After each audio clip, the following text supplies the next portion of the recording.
तो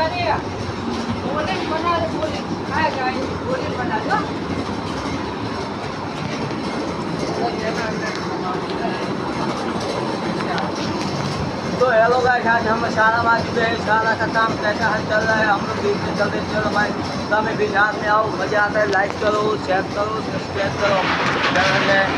ये देखो विपुल भाई जा रहा है हमारा। चलो विपुल भाई ऊपर चढ़ते।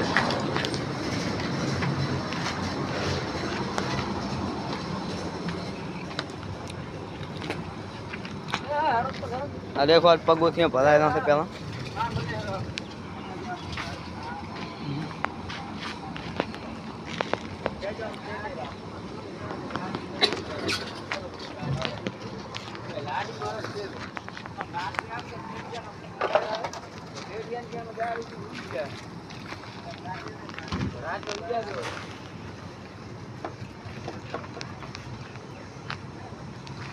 ये देखो हमारा गांव दी इस तरह दिख रहा है।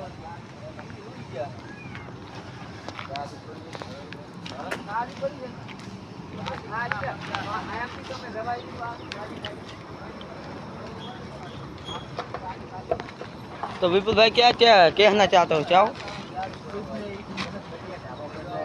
हाँ, बहुत बढ़िया ढाबा बन जाएगा। तो अपन दो बाल ऊपर 2 माल दी जाएगा, 1 माल। हाँ 1 माल दी जाएगा ढाबा। हाँ, उसके ऊपर ढाबा। आप पतंग चगाओगे? हाँ, बहुत मजा आएगा। मजा आएगा। हाँ देखो इस तरह कैसे दिख रहा है आपको। ये नानजी बा है हमारा हमारे गांव का मुखिया।